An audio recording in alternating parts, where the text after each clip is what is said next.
La verdad tuve que meditar por mucho tiempo si mandar mi testimonio era buena idea. Cuando te han rechazado tantas veces o te han juzgado de loco cada que intentas decir algo que realmente pasó, es muy complicado.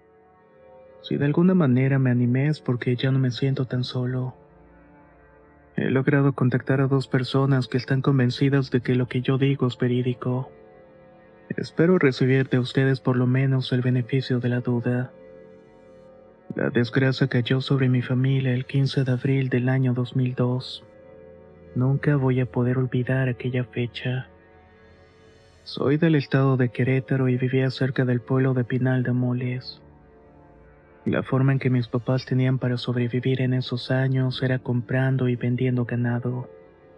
Algo que pocas veces se menciona es que criar animales quita mucho tiempo. Desde temprano se saca a pastar, o al menos eso sucede cuando no tienes terrenos propios. Ese era el caso de mi familia.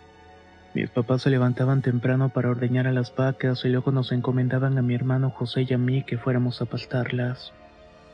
Nos íbamos como eso de las 3 de la tarde y volvíamos como eso de las 7 de la noche.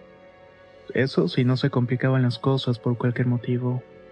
Pero ese día sucedió algo que cambió todo, mi mundo y el de mi familia. Aquella tarde mi hermano y yo decidimos comer lo que mi mamá nos había preparado y nos quedamos dormidos.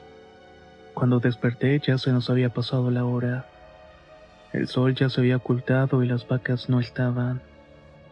Mi hermano José estaba descansando a un lado de mí, así que lo sacudí y le dije: «Despierta, las vacas no están, hay que ir a buscarlas». Mi hermano se levantó como alcanzado por un rayo y entre los dos empezamos a juntar a las vacas. En total teníamos 15, pero faltaba una. Mi hermano era mayor que yo, por lo que siempre fue un poco más responsable. Me dio la orden de que regresara a la casa mientras él iba a buscar a la otra vaca. Le respondí que estaba bien y nos despedimos. Esa fue la última vez que lo vi con vida. Cuando llegamos a mi casa ya eran casi las 9.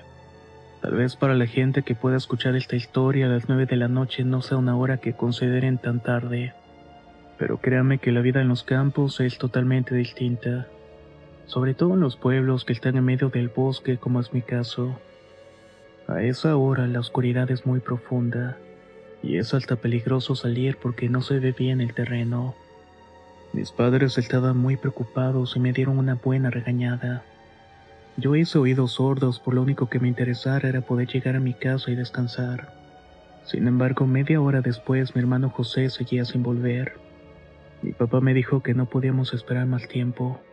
Tal vez José tuvo un accidente o le pasó algo malo. En cuanto escuché estas palabras, sentí un escalofrío en la columna vertebral. Se me erizaron todos los pelos de la nuca. Quise ignorar la reacción, pero creo que algo dentro de mí sabía que no encontraríamos a mi hermano con vida. Estuvimos buscando lugares del bosque donde ni siquiera me había metido porque eran muy profundos. Me iba fijando en el suelo para ver si lograba encontrar una huella de tenis de José o de la vaca, pero no había nada. En ese momento algo se apoderó de mí. No pensaba en mi propio peligro y únicamente caminaba hacia adelante. Iba desesperado intentando encontrar cualquier cosa que me llevara a mi hermano. No tengo idea de cuánto caminé, pero me topé de frente con un árbol grande de raíces largas que salían de la tierra. Alcancé a luzar con una lámpara que llevaba. Ahí vi entre las raíces una criatura que me dejó pasmado. Este ser caminaba en dos patas y era muy ancho, como si fuera una especie de un gorila pero muy peludo. De hecho, el pelo llegaba hasta la tierra. Solamente pude verlo por un par de segundos porque después la lámpara dejó de funcionar. Antes de que se fundiera le apunté a la cara. Sus dientes eran mucho más grandes que la boca y no podía cerrarla bien. Estos colmillos puntiagudos sobresalían y tenía la quijada hacia adelante. Su boca estaba llena de sangre, pero no pude ver por qué. Aunque esto les parezca monstruoso, lo que más me consternó es que solamente tenía un ojo. Nunca había visto algo parecido. Un enorme ojo en medio de la cara. Era de un color verde oscuro y se estremeció cuando se encontró con la luz directamente. Me di la vuelta y corrí despavorido sin detenerme o sin que me importaran los rasguños que me iba a hacer con las ramas de algunos árboles o el filo de las piedras. No me detuve hasta que encontré a mi papá que justamente también estaba buscándome. Lo noté muy nervioso y tenía los ojos llenos de lágrimas. Él había encontrado a José en un tramo del bosque. Me abrazó contra su pecho y lloró dando alaridos de sufrimiento. Yo también me desahogué y por un momento olvidé que había visto a aquella criatura. En cuanto el día comenzó a clarear, fuimos por el cuerpo. Vi que mi hermano tenía destrozado el brazo izquierdo y también ambas piernas. La vaca, por otro lado, también fue encontrada, pero esta sí estaba totalmente devorada en la zona del estómago. Los que fueron a la sepultura se preguntaban qué animal había sido. Ahí recordé a esa bestia y le di santo y seña, incluyendo los colmillos llenos de sangre y el único ojo en la cara. Muchos pensaron que estaba delirando por el dolor o que simplemente no sabía de lo que estaba hablando. Me duele decir que ni siquiera mis papás me creyeron. Lo que mi padre me dijo fue que quizás fue otro animal que yo confundí por la poca luz que había en medio del bosque. Por mucho tiempo intenté convencerme de que esto podía ser cierto, que lo que había visto había sido un producto de la distorsión de la luz, o tal vez algo de mi imaginación, pero sabía perfectamente muy en el fondo que no era así, que lo que había visto era totalmente cierto. Las cosas quedaron así hasta que hace aproximadamente 2 años supe de un caso que llamó mi atención. Cabe aclarar que ya no vivo en Querétaro, sino en Guadalajara con mi esposa. Ahí conocimos a una mujer que se dedica a curar con flores y plantas traídas de lugares paradisíacos como Brasil. Como mi mujer hizo una buena amistad con ella, una noche la invitamos a cenar. Esa noche nos contó algo que despertó varios recuerdos en mí. La mujer a la cual voy a llamar Roxana viene de un lugar llamado San Joa da Boca. Esto se encuentra ubicado en la región de Acra. Este pueblo está muy adentrado en la selva y los lugareños se saben mover por este territorio. El caso es que Roxana nos contó una historia que vivió cuando era pequeña. Según nos dijo, una tarde mientras estaba jugando se perdió. En ese entonces tenía unos 4 años y obviamente estaba muy asustada. La pequeña seguía caminando hasta que empezó a oscurecerse. Algo que le había dicho a su madre es que si llegaba a suceder algún percance como este, lo que debía hacer era acercarse al río y quedarse ahí, pues seguramente así la encontraría más fácilmente. Mientras estaba esperando con lágrimas en los ojos, Roxana miró del otro lado del río a una criatura. Me sorprendió mucho escuchar que esta mujer lo describió como un ser con características humanas, pero como si fuera una clase de gorila, pero con mucho pelo. Sin embargo, el detalle que hizo que todos mis malos recuerdos volvieran fue cuando mencionó que esta cosa tenía un ojo de color verde. Me impresionó tanto que tuve que levantarme para ir al baño a vomitar. Lo que estaba escuchando no fue una simple casualidad, simplemente no podía hacerlo. Cuando regresé a la mesa le platiqué a ella y a mi esposa la historia de José y lo que había visto esa noche en el bosque de Querétaro, un tema que hasta ahora había propuesto dejarlo enterrado en el pasado. Roxana me creyó de inmediato y me dijo que en su pueblo de Brasil no dudaban de la existencia de este ser. En su lengua natal lo llamaban el oculto o el escondido. A partir de esa tarde me obsesioné con saber la verdad de lo que podía ser esta cosa.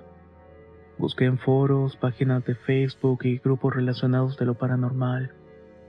Leí muchas experiencias de las personas teniendo la esperanza de encontrar un caso semejante. Mi búsqueda no daba resultados, hasta que el año pasado leí un caso que me dejó perplejo. Era igual de doloroso que el mío. En este punto me gustaría aclarar que cada historia que estoy contando aquí es con el consentimiento previo de todos los involucrados.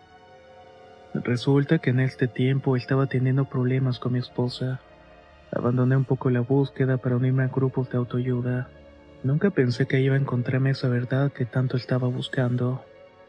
En el grupo existía un ambiente de confianza en el cual podíamos hablar o cualquier cosa. Así pude conocer a Urbano, un señor que acababa de perder a su hijo. Resulta que el muchacho se fue como muchos otros a buscar trabajo a Canadá en la pizca o en las granjas de alimentos. Al hijo de este señor lo llamaré Rodrigo. Rodrigo se fue con su novia para trabajar y ahorrar. Su plan era casarse, construir una casa y tener hijos. Los dos llegaron a una granja de alimentos en la Columbia Británica. Yo nunca he salido del país, pero según nos dijo don Urbano, este lugar tiene zonas naturales boscosas y muy bellas. Se podría decir que todo marchaba bien, hasta que luego de 3 meses dejaron de tener noticias de su hijo y de su futura nuera. Desesperados viajaron a Canadá y pidieron permiso para realizar la búsqueda. Algo que llamó la atención es que la policía canadiense parecía no preocuparse por buscar a estos jóvenes. Esto desesperó mucho a la familia del joven Rodrigo, que al momento de su desaparición tenía 28 años. La familia de la chica también fue en su búsqueda. Movieron todo lo que pudieron para poder encontrarlos. Estuvieron en su búsqueda por más de 2 meses hasta que encontraron el cuerpo de Rodrigo. Tenía los brazos devorados y también parte de la cabeza. A pesar del tiempo que tenía perdido, su cuerpo no presentaba signos avanzados de descomposición, como si de alguna manera el ataque fuera recientemente. Por supuesto que la familia de Rodrigo estuvo exigiendo una explicación sobre su muerte, qué animal lo había atacado o cómo había ocurrido todo esto. Sin embargo, el gobierno canadiense retrasó mucho esta información. Al final dijeron que fue atacado por un puma. El cuerpo de Rodrigo fue trasladado a Guadalajara, donde fue sepultado. Al menos de esa manera le dieron descanso a su memoria. Sin embargo, faltaba la chica. Su familia siguió buscando hasta que, por increíble que parezca, 8 meses después recibieron una llamada de su hija que estaba en la frontera canadiense. Estaba esperando ser deportada a México. Cuando sus padres fueron por ella, estaba irreconocible. Tenía el rostro desfigurado, le faltaba la mano del brazo derecho, y su cuerpo apenas se sostenía de pie. Sus familiares la llevaron a un médico tal cual la encontraron. Esto con el fin de poder demandar al gobierno de Canadá o quien fuera necesario por las agresiones. El análisis médico reveló que había sido abusada en incontables ocasiones. La chica no decía ni una sola palabra y mantenía la mirada fija en el vacío. Así estuvo por varios meses hasta que finalmente habló. Su versión decía que un fin de semana Rodrigo y ella fueron a acampar a un lago. Todo iba bien, hasta que fueron atacados por un animal peludo que tenía un solo ojo de color verde.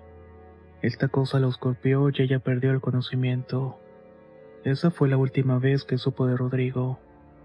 También mencionó que la mantuvo en una especie de lugar subterráneo donde abusaba de ella sin ninguna consideración. Lo que le daba de comer era carne cruda. Le llevaba agua en una especie de vaso de madera. La chica estuvo en shock por mucho tiempo. Pensaba que iba a morir ahí en cualquier momento hasta que una tarde juntó valor y salió corriendo de este túnel. Se movió por varios días en donde al caer la noche se tapaba el cuerpo con tierra para no ser descubierta por este animal. Finalmente pudo encontrar un guardia fronterizo que la llevó hasta la estación para ser deportada y recibir tratamiento médico básico. Pero por el estado en el cual se encontraba no podían hacer mucho. Prácticamente seguía en estado de shock cuando la hallaron. Algo que me duele mucho de este caso es que nadie le creyó a esta joven, y actualmente vive en un hospital psiquiátrico. Su familia la mantiene ahí asegurando que en algún momento de su traumática experiencia perdió el juicio. La versión de los hechos que dan sus padres es que algún criminal en serie asesinó a Rodrigo, y a ella la mantuvo secuestrada en donde la despojó de la cordura.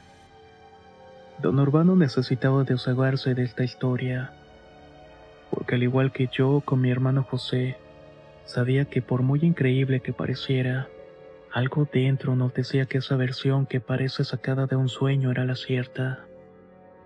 Así fue que perdimos a nuestros familiares y no hay más.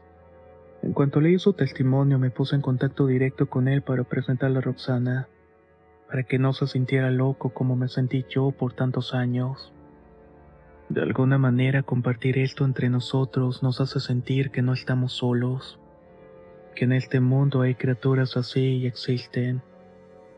¿Qué son o cómo se llaman? No tengo idea. No puedo decirlo porque en realidad he encontrado muy poca información en internet.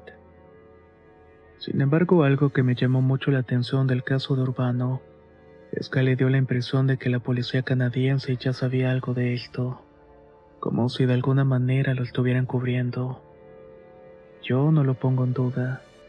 Incluso aquí en México seguramente el gobierno sabe de la existencia de estas criaturas y de muchas otras, solamente que no lo sacan al público para evitar el caos y las explicaciones. Como mencioné al principio de mi relato, sé muy bien que muchos van a juzgarme de loco, pero de cualquier manera dejo esta información para que sepan que existe. Así que tengan mucho cuidado cuando vayan a lugares boscosos. Sean precavidos, no se alejen de los lugares urbanizados porque en la profundidad de la selva o del bosque reina otra ley, zona a la cual le importa poco la lógica humana y se mantiene la ley de la supervivencia del más fuerte. De antemano muchas gracias por el espacio y el tiempo. Cualquier testimonio que quieran compartir estaré atento a los comentarios.